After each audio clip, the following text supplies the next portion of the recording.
bat mothers will get together in little communities, typically in like a hollowed out tree or a tree that has a big cavity. There'll be multiple bat mothers raising their pups in that roost during the summer. And I think pups usually take a month or so before they can fly on their own.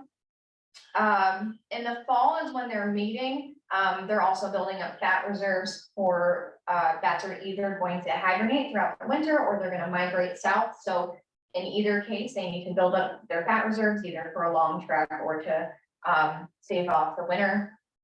And so even though mating happens in the fall, the females are able to actually just hold on to the sperm from the males over the winter, and they end up fertilizing themselves in the spring so that they can have their pups in the warm months. So it's a little bit delayed fertilization. Yeah. What's the gestation period? I'm not totally sure. I would think that it's maybe just a month or two, but I have to look that up. So bats are primarily predators of insects. There are bats that feed on fruit and some on blood, but the majority of them feed on insects. All of our New York bats are insectivores, and a huge benefit to humans is that they're saving the agricultural industry close to $4 billion a year in pest control. Like I said, they're eating up to half their body weight in insects every night. That's a pretty significant amount. So they're really helping us out there. In terms of ecosystem balance, we have our frugivore bats that typically found in the tropical areas. They help with seed dispersal. So they'll go out, feed on fruit, fly away, and then they'll help disperse those seeds in their droppings across landscapes. They're really out there planting our rainforest. So helping maintain that ecosystem. Another benefit of these fruit-eating bats, or not a fruit-eating bat, bats can actually be pollinators. I know we tend to think of insects like bees, maybe flies that are big pollinators, but some that we like to take in are also pollinated by bats. So bananas, lychees, avocados, mangoes, and even agave. So if you had maybe a margarita with your Taco Tuesday yesterday, you can thank a bat for that. Agave is used to make tequila. So yeah, they're also pollinators as well. Guano, which is bat dropping, bat excrement, is a really high quality fertilizer. It's really high in nitrogen, phosphorus, and potassium, and all of those nutrients are required for plant growth. Really high in those things. So this is a highly sought after fertilizer that humans have harvested and continue to harvest and use in agriculture. Another reason guano has been harvested in the past is, I don't think it's any longer used for this, but it has been used for, what's the word? For ammunition. Gunpowder, thank you. So it has been used in the past for gunpowder. It turned out not to be kind of worth the effort in terms of what they were getting back in sales, so that has since ended, but it has been used for that in the past. Another benefit of guano for ecosystem balance is that bats are out foraging outside in forested landscapes. They'll bring in the nutrients from those forests into the cave that they're going to be roosting or hibernating in. And so they're bringing in nutrients that you wouldn't normally find in a cave. And I don't know if anybody in here has been in a cave before, but I'm sure you have at least a mental image of what that might look like. There's not really a lush environment in there. It's a little sparse. There's not a ton of diversity going on in there. But the diversity that does exist in the cave ecosystem depends pretty heavily on bat guano. So they're bringing in these nutrients, and that allows some critters to live in that kind of barren environment. We have some invertebrates,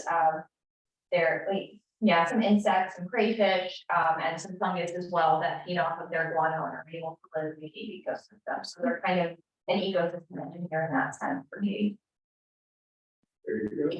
Another sneaky benefit to human health, it's not going to seem like a benefit at first, but I'll tell you why it is. So they do host RNA viruses. I'm sure we've all heard about this, especially COVID.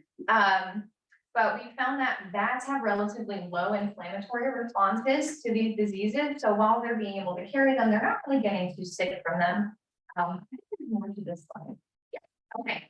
And so there's studies being done to study their immune response to these diseases and see how we might be able to apply that to human health and human response to these viruses.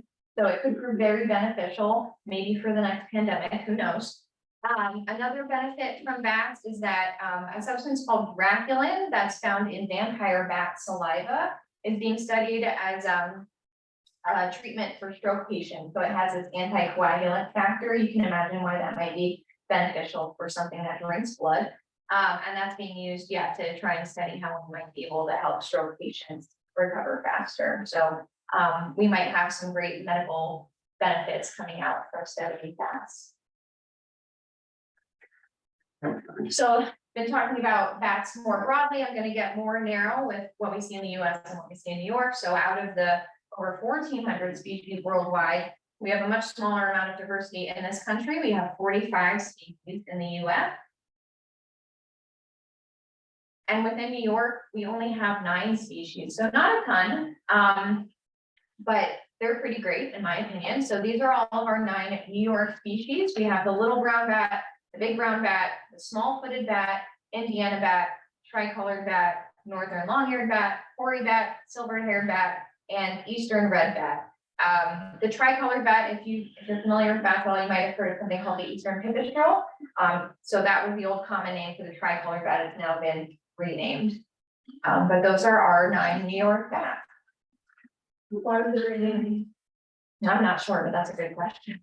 I have a suspicion that it's because it's not even in the pipistrelle family. It might have been moved like taxonomically, but I'm not totally sure, but I can look into it. You know what, pipistrelle, like, What it means. I know what it means. Well, there's like a family of that, the pipistrelle, and it's not in that family. It might have been assigned to that in the past, and maybe they did genetic studies to put it in a different family, but that's my guess, and I don't know, but I can look into it. Are any one of those more prevalent in the Adirondack? Are those not? Yes, I believe these, little brown bats used to be the most common bat in New York, since white knows that's not necessarily the case anymore. But yeah, all of our virus bats we find in New York, so little brown, small-footed, northern long-eared, and Indiana bat, we can all find in the Adirondacks. More common than that would probably be, I think, the silver-haired bat. It's either the silver-haired or the hoary bat. The eastern red bat is more of a southern species. You'll find it more commonly down south in the state. But yeah. Good question. So of our 9 bats, we have 6 cave bats. So they use the hibernation strategy in the winter. Like you can see here, I think these are either little browns or northern long-eared. It's a little bit hard to tell from the picture. And then we have 3 species of tree bats. And so when it starts getting a little chilly, they're going to migrate south for the winter. So where do bats in New York live? Pretty much anywhere with trees, which is quite a lot of the state. It's a very heavily forested state that we live in. And so you can see on your left here is a hoary bat roosting in a branch in a tree. Yeah, pretty much anywhere with a forest. They particularly like tight little nooks and crannies that they can wedge themselves in during the day. So they really want to keep light and disturbance low. They want to hide from predators. And so anything like this shagbark hickory would be really nice. You can see how many crevices there are along that bark that a bat could really wedge itself into and stay protected during the day. But yeah, pretty much any forested area, different bat species prefer a little bit different. They might have different preferences on tree species or how mature the tree is. They might prefer snag trees a little bit more. They all have a little bit different preference, but overall, if you're in a forested area, there's probably bats around you. You just don't know it because they're really good at hiding. You go to the next slide. So just examples of where they might be. They might be in this really swampy forest. They might be in this residential area. They might be along this paved road. Really, any of those you can find bats. They also, some of them at least, like to hang around some human development. So houses, barns, any other buildings. It's usually just little brown and big brown bats that are found here in the summertime. And then in the winter time, the little brown bats will be in a cave or a mine to hibernate, but the big brown bats really like people's homes, for the winter time. So if you find a bat in your house in the middle of January, it is almost certainly a big brown bat. If you find it in the summertime, it's either a little or a big brown bat. But yeah, these houses tend to stay pretty warm in the winter time, and so they can find a nice dry spot to hang out, not get predated on, not be disturbed, and so what works for us also works for them. So of our 6 cave bats, they'll either roost or hibernate over winter in natural caves or abandoned mines, like you see here on the left, in one of our larger hibernacula sites. And so you can see some of our staff doing surveys there, and then this bottom picture. And every cave species is a little bit different in what they prefer to hibernate in. Some of them like a little bit cooler temperatures, or a little bit warmer, a little bit drier, or a little bit more humid. And based on those characteristics, we can generally tell what we're looking at. Some of them really like to roost or to hibernate in these big clusters. So 2 of our cave species that are found in this big cluster are little brown bats and our Indiana bats. So they really like these huge clusters. Some bats really prefer to be on their own, or just maybe in groups of 1 or 2. And based on, what we're seeing, what formation they're in, where they are in the cave, that'll give us a better idea of what kind of bat they are. But overall, our hibernating species like to stay somewhere between 40 and 55 degrees Fahrenheit, and have something over 90% humidity. And so that's what our caves provide to them. So somewhere in those ranges is where they like to be for overwintering. So when they're hibernating, they're not eating. They build up their stores of body fat in the late summer / early fall, in that fall swarm period that I talked about earlier. So they really build up, they bulk up as much as they can, and that's going to be their primary energy source to carry them through the winter. And once they are ready to hibernate, they're going to pretty much shut down their bodies. They really reduce their body temperature. They are trying to bring down their metabolism as much as possible, try to reduce any movement. They do have periods of arousal, really small periods where they might go get a snack, go to the bathroom, go back to sleep, and shut things down again. But overall, they're mostly. Do we know how big, how much percentage body mass they put on to prepare for? I don't know that, but I can certainly look at that. I don't have that statistic, but I personally look at it. So some potential threats to our cave bats. We have habitat loss and fragmentation is a big one. Obviously, any kind of development where there's going to be clearing of trees is going to take away that habitat. Generally, what we try and do is have any development projects avoid tree clearing during the summer season, because that can be in almost any tree. Anything that's really smaller than 3 inches in diameter, it has the potential to be hosting a bat. So we really try and use those time of year restrictions to avoid disturbance to bats.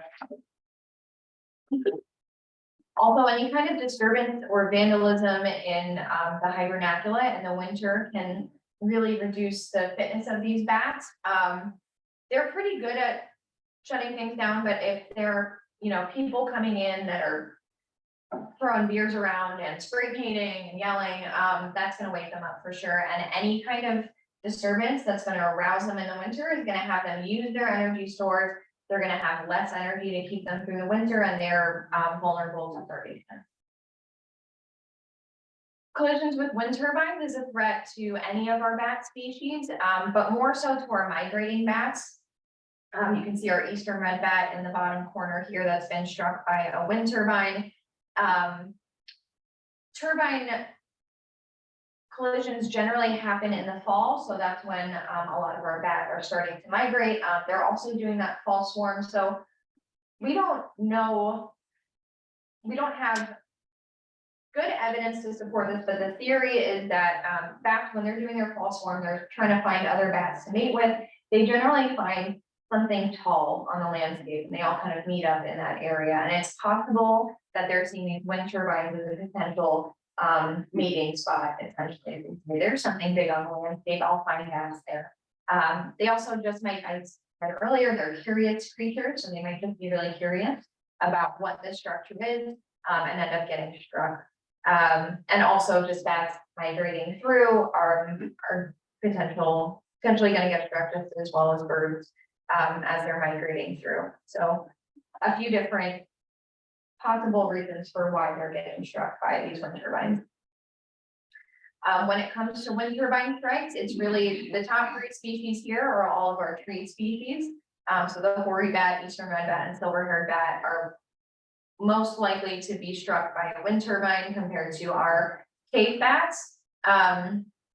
Another possible reason for these much larger numbers is that there's just more of them on the landscape. So I could be feeding into these statistics. But also because they are migratory bats, they're more likely to be moving in mass through wind streams. One way that we try to avoid bat mortality around wind turbines is something called curtailment.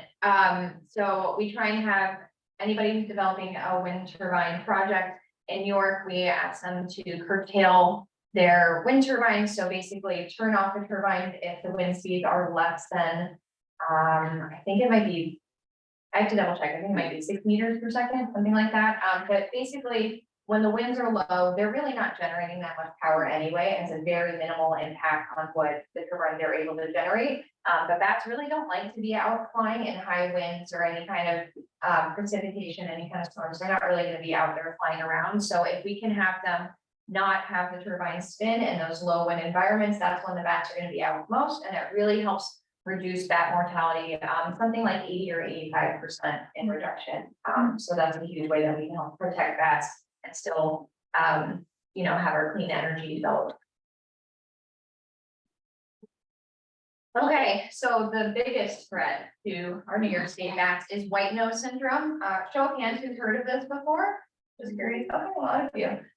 If you haven't, white nose syndrome was first introduced to North America back in 2006, and it was actually discovered in a cave within Albany County, so really close to here. It was my predecessor's predecessor who actually discovered it, and New York has been the epicenter for this disease, and so a lot of the rest of the country is kind of looking to us in response to how we're handling it, what we're seeing, because the states out west are likely to see this spread to their bat populations, and by looking at what New York's done and what we've seen in our bat populations, we can kind of know what to expect from us. White nose syndrome is a fungal infection. The fungus grows on the skin of these bats, and when they're hibernating, most of what we can see are their little faces. So we're seeing that kind of characteristic symptom of the white nose. So that's fungus growing on their skin, and what gives us that kind of visual cue that these bats are sick. So like I said, this is a fungal disease that only affects our hibernating bats. It's been found in some of our tree bats, but it doesn't really seem to be affecting them at all. So they're very safe from this. And this has been responsible for unprecedented mortality in bats across the state. As I said, it was first recognized in the winter of 2006 and 2007, and the fungus has since spread rapidly to 40 states across the country and 8 Canadian provinces. Further spread is expected now that the genie's out of the bottle. It's almost impossible to limit its spread. It was likely brought here. We don't know 100% sure. We can't prove this, but it's very likely that it was brought here by people. This fungus is native to Europe and Asia, and because the bats in those continents were able to co-evolve with the fungus, it doesn't kill them the way it kills our bats here. Our bats have never seen it before, and so because of that, it's been really destroying their populations. And even though it's likely that people brought it here and can be the spread, people that are recreating in caves, if they don't clean their equipment off well, they can transfer whatever they've been in contact with to other caves. So that's probably how it got here, but really bat to bat transmission is the main mechanism of spread. You've seen the pictures of the clusters in caves, they're all in very tight spaces. It's really easy for the fungus to spread throughout the population in a cave. And so that's primarily how it's being spread, and really can't stop that from happening. So the cause of this fungus or fungal infection is something we call PD, or pseudomonas destructans. This fungus thrives in low temperatures, so like I said, 40 to 55 degrees Fahrenheit and high humidity levels, which is exactly where these bats are hibernating. So it's kind of a perfect storm for them. And this is just kind of a visual timeline of how this disease has spread across the country. So that X is here in New York. That's where it was first found in 2006. And if you follow, like going from the cool colors in the Northeast and the Midwest out west, you can see how this disease is being spread. So there was kind of a leap from the Midwest out to Washington. And while it's possible a bat could have done that, it's probably more likely that that was a caver. But bats are spreading this very easily and very rapidly on their own. And you can see really how widespread it's become over the last, 15 plus years. So other symptoms of white nose syndrome, I talked about the white nose, because it grows on their skin. You can also see it if you stretch out their wings, you'll see these little white patches, and that's the fungus present on their wings as well. There are other symptoms of white nose, such as this bat that you see in the upper left-hand corner that's flying around in the middle of winter. You can see snow on the ground. Really shouldn't be doing that. So what happens is the fungus kind of erodes the skin away, likely causing them a lot of discomfort, making them arouse more easily and more often throughout the winter. And then they're doing all these weird behaviors. They're flying out when they really shouldn't be. Earlier on, when white nose was much more novel, within the first few years, and we still had a lot of bats on the landscape, we've had reports from the public saying that they've seen like swarms of bats, and that's how we would find some of these hibernacula. Actually, there's all of these bats, thousands and thousands, emerging in the middle of winter when they really should be sleeping. We don't see that as much now, just because there's a lot less of the bats, but they do exhibit that behavior. We also have the small picture in the middle is a bat hibernating really close to a cave entrance, which is really uncharacteristic. It should be that close. And it's probably a pretty cold area because they're so close to the outside, where really they should be pretty far away from sub-zero temperatures. So these are other symptoms besides just the white nose that we can see because of this disease. What is the top middle picture? The top, I think that's just like uncharacteristic roosting. Those guys are in it. It looks like a structure. But yeah, just like roosting in abnormal places. Do you think the cold also does any relief from the nose? It's possible, their body temperature comes up when they're dealing with an infection. They're probably getting more blood flow to the rest of their body to fight it off, which again is using up a lot of their energy stores, and maybe they're seeking out the cool to get some relief. I'm not a bat and the one, but I can imagine they might be itchy or hot. It might be. We just don't know for sure why. So I'm just going to go through kind of a timeline of what we've learned over the years. So starting back in 2008, only 2 years after this disease was found, the fungus was first described as Geomyces destructans. So if you ever look up stuff about white nose, you might see GD instead of PD. That's the original name. And so at that time, we were testing transmission of the fungus from the environment to the bat.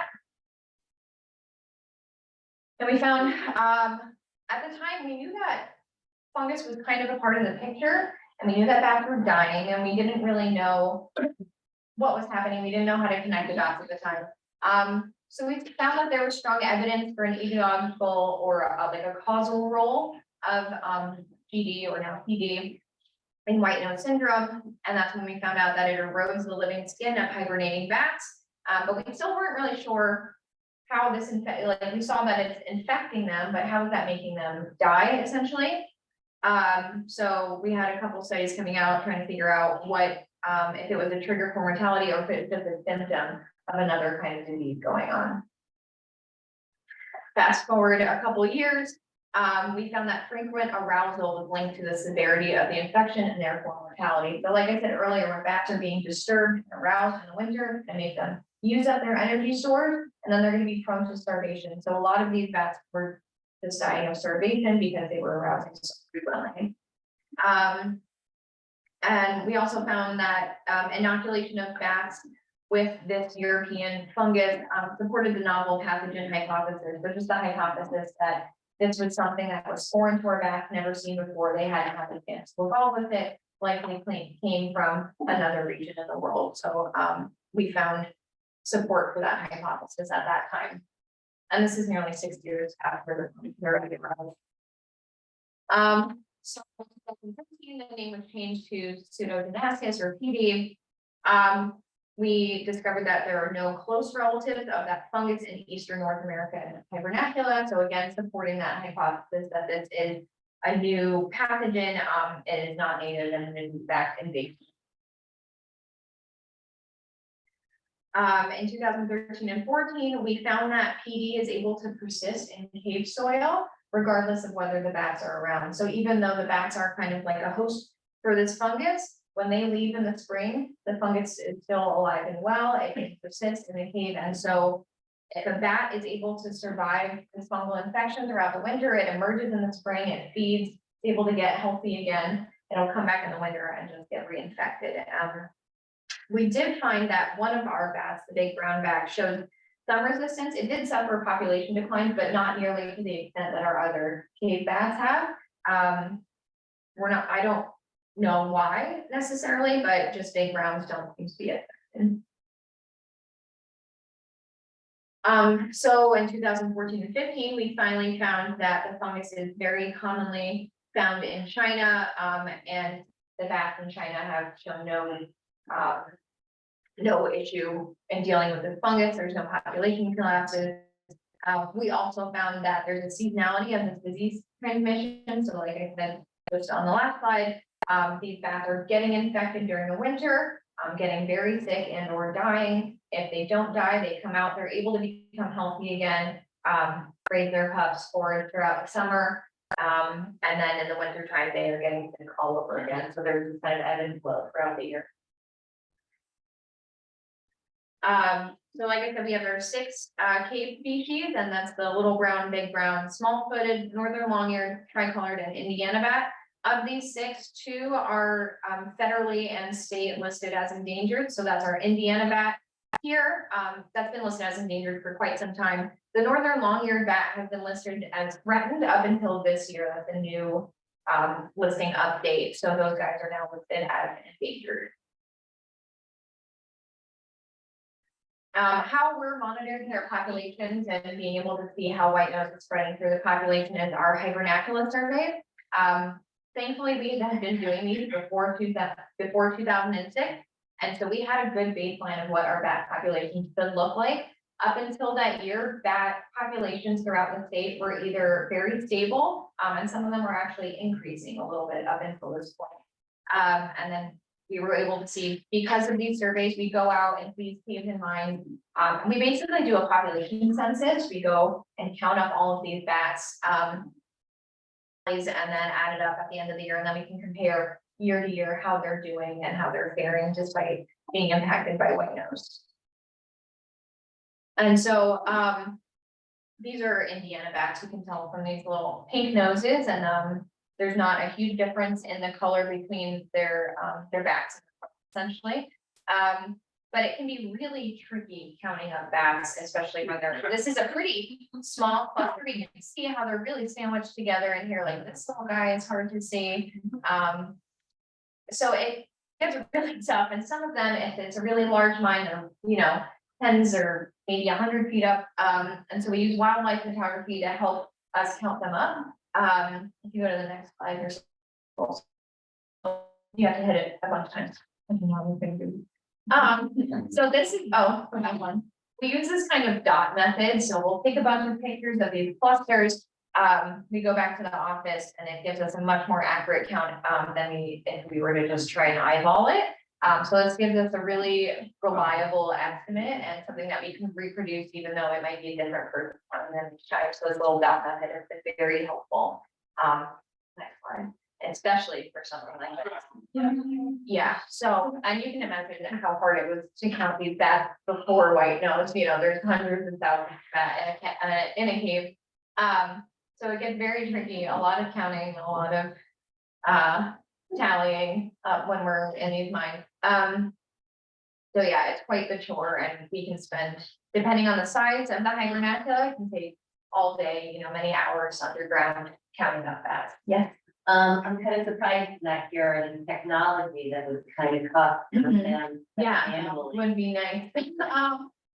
Yeah, I don't think anybody's come up with anything just yet. I was talking to somebody yesterday actually about this.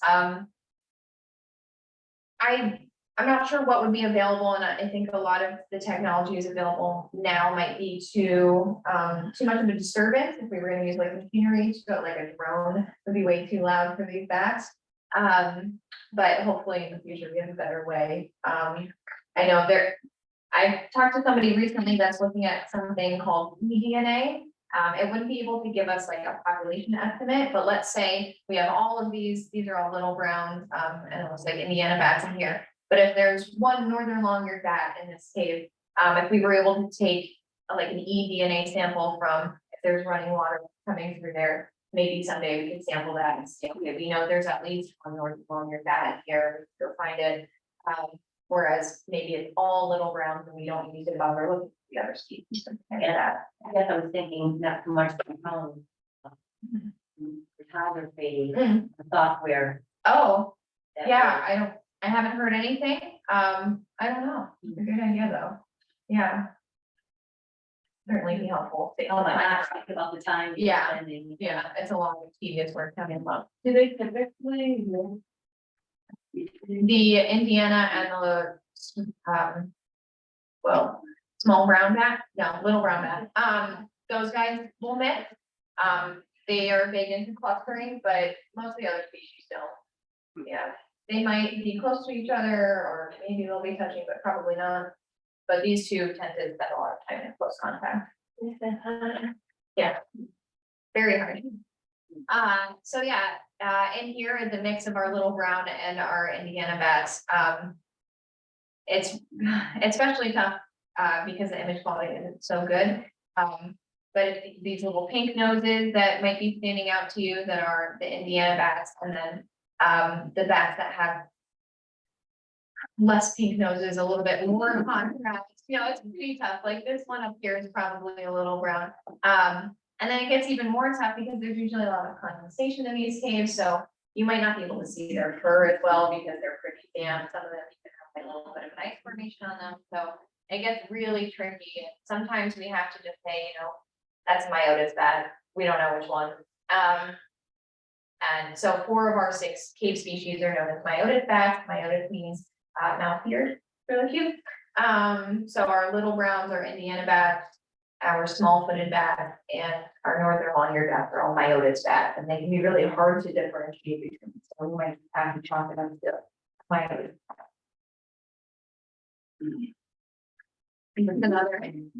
Another good look at how tricky this might be, and yeah, it's really, really tricky. So that dot method really helps count things a little bit better than trying to estimate this whole group. So when it comes to population declines because of white nose, so like I said, the brown bats have been relatively resilient compared to the other bats, and so especially our Myotis bats have suffered the greatest population declines. Our Indiana bats have suffered 78% population declines in 2006. And then these guys, so we have our little brown, I said used to be the most common bat in New York, and suffered a 91% population decline. The tricolored bat, 98%, and then the hardest hit species is the northern long-eared bat, who has suffered a 99% decline. So prior to 2006, for every 100 bats that were on the landscape, there are now 1. Yeah, pretty devastating. Is it still a trend? Are they still dropping, or is there any hope? I will talk about this. So, this is a graph showing our hibernation counts of little brown bats. And this is one of our Myotis species, and you can see that really big drop. So there was a little bit of a drop initially when white nose hit, and then a huge steep decline around 2009. We started out at around 350,000 bats hibernating, or little brown bats hibernating in New York caves, and then we dropped down to 50,000. And 50,000 sounds like a lot, but when you put it in the context of 350, it's quite a drop.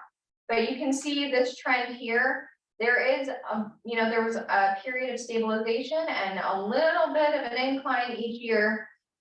Little brown bat is the only species that we're seeing that with. There is, kind of a glimmer of hope that maybe they're starting to evolve some resistance, or at least the population that's left has more resistance than the ones that have been lost already. We know that this is not just like sampling error, that is a true increase. So when I talked about their reproductive rate earlier, these guys are only having one pup per year, and so it's really tough to recover. If they are able to recover, it'll be at a very, very slow rate over a long period of time. But this is nice to see considering the big drop.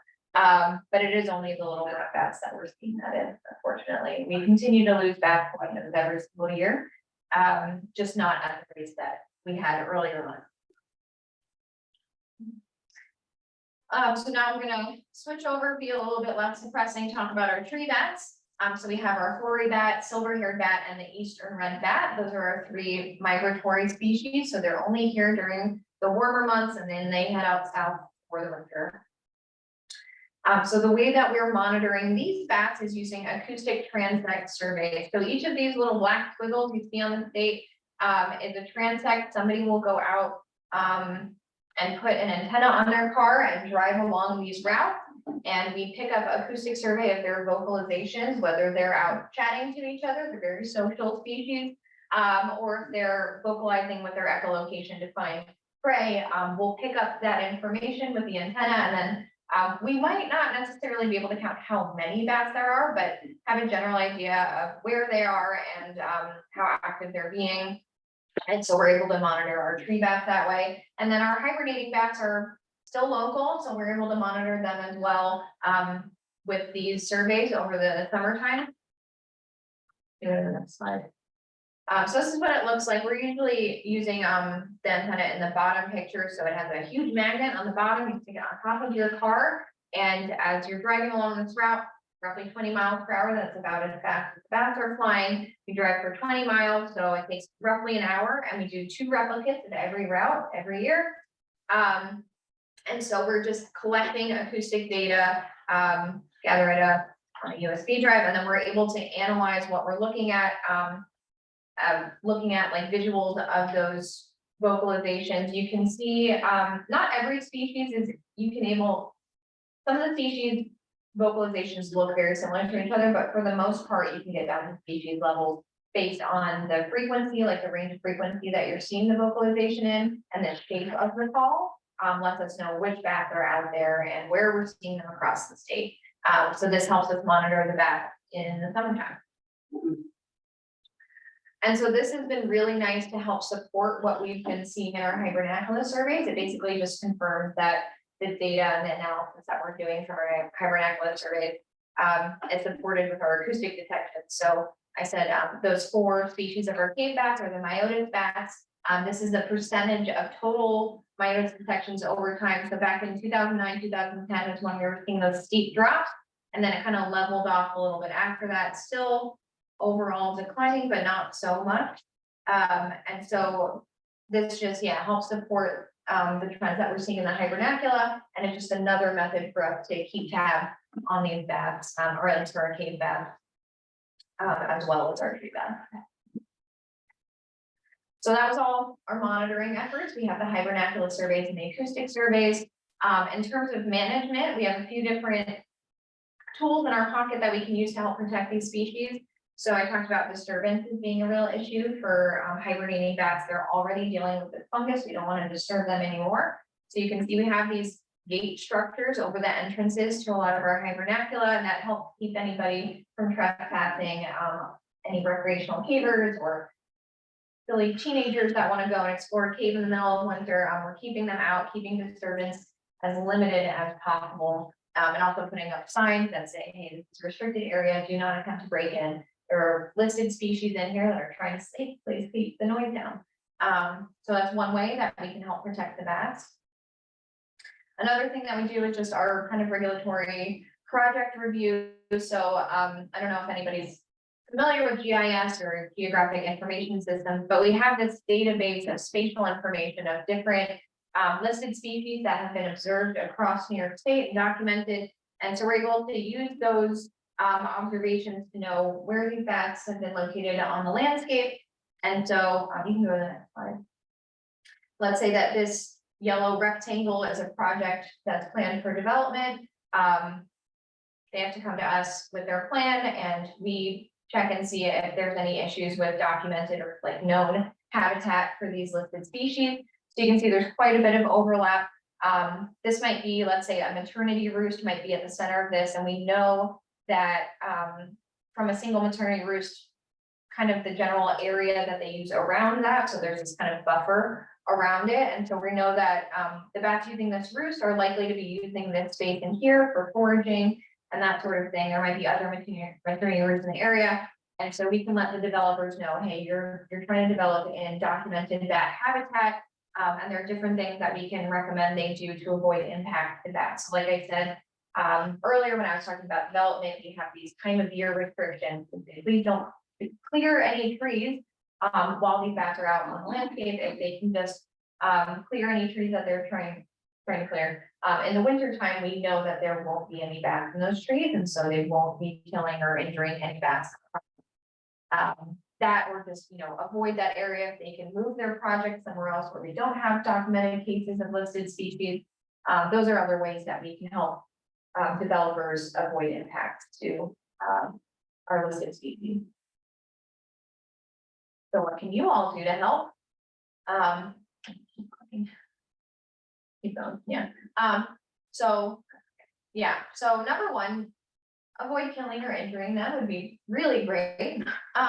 So just as we do with the project developers, we would love it if you guys would avoid removing any suitable roost trees during the winter or during the summer months. So try and save that for the winter time.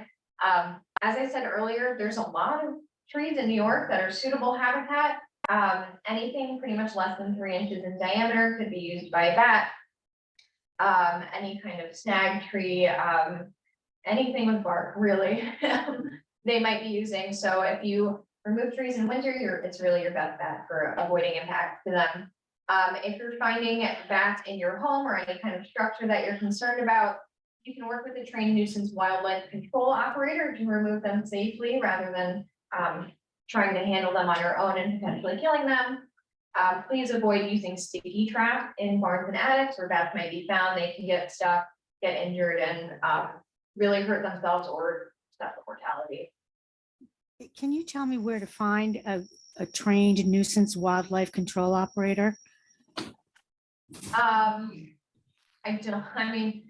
There's a bunch of them out there. Those are private. It's a private industry, so we can't, at DEC, we can't like recommend anybody for you to go to.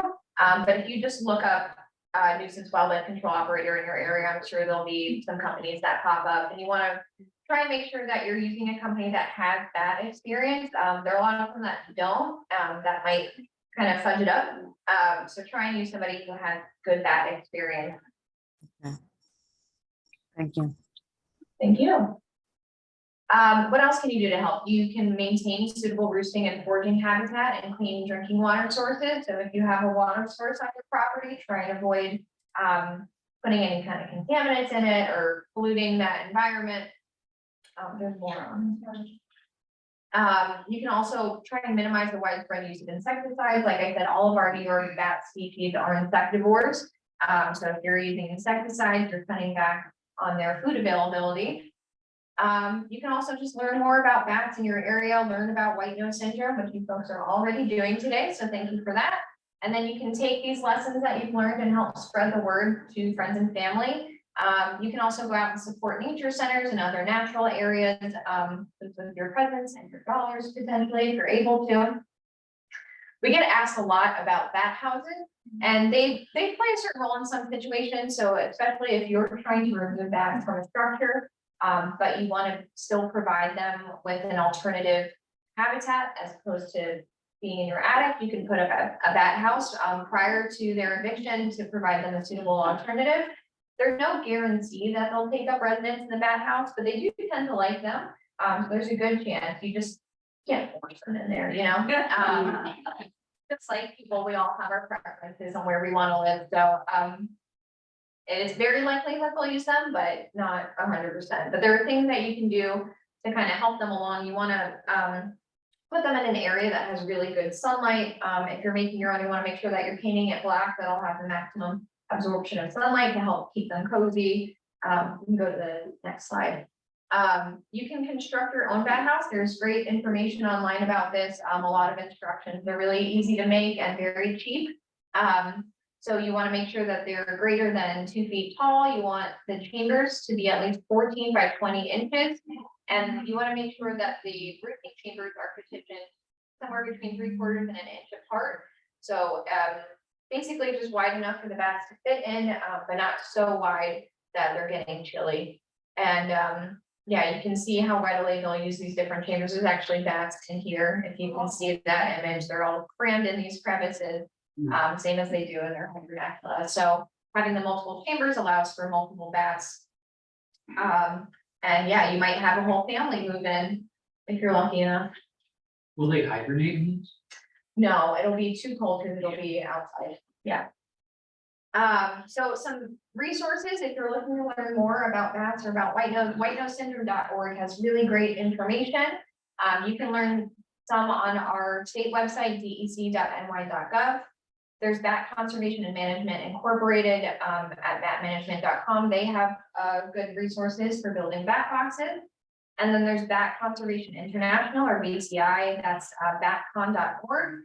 And if you're in environmental education, they have some really great curriculum guides, and they have other information about how to get involved in conservation. So that's a quick list of some resources you might use now that you're all gung-ho about bats. Just a take-home message, and I talked about this earlier, so rabies is rare in bats, but they can carry it, so if you come into contact with, or if you have a bat in your home, try not to touch them. You know, if you're trying to trap one to let it outside, use like a cardboard box or jar or something, try not to use your hands, make sure you're wearing gloves. Really the best thing to do if you have a bat in your house is kind of sequester it to a single room, open up the windows in it, and then shut the door. You can put like a towel underneath the door just in case it wants to crawl out. But if you leave the window open and wait until a little bit after dusk or dawn or whatever time it is, they'll generally find their way out. They don't want to be in your house. There's not a lot of bugs in there. So yeah, they like to be outside, and you just give them a mechanism and leave them alone for a little bit.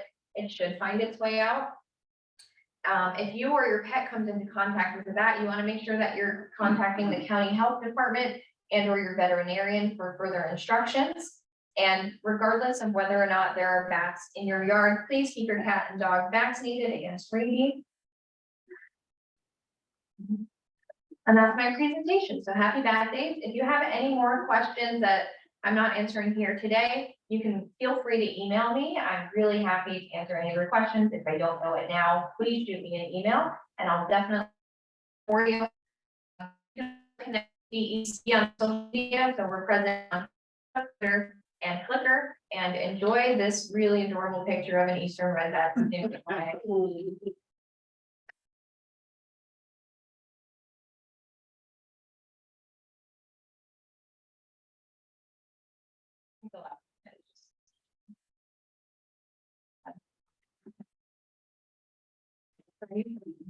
PD harmful to you?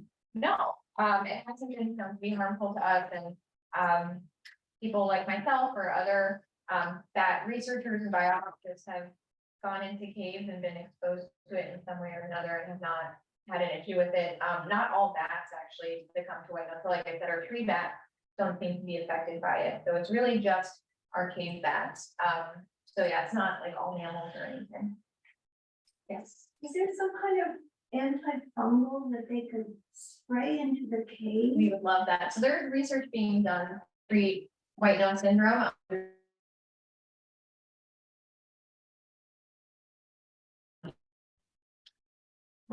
Yes.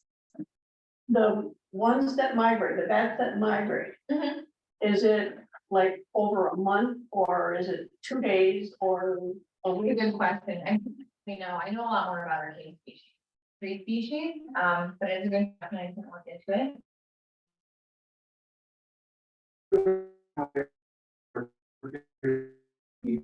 Yeah, so dawn and dusk is when they're most active, and it's really like maybe a half hour past the sunset and a half hour prior. It's like a good hour or so, maybe a couple hours that they are, and they're feeding, and then they take a nap and sleep it off. They get, you know, the little post-dinner coma, and then they come back.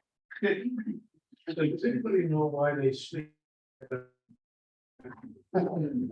You know, I feel like I was looking at this, and I don't remember. It's a good question. I don't know. But Do they always hang out on caves? just the cave bat and only over the winter time. Some bats might roost in it, like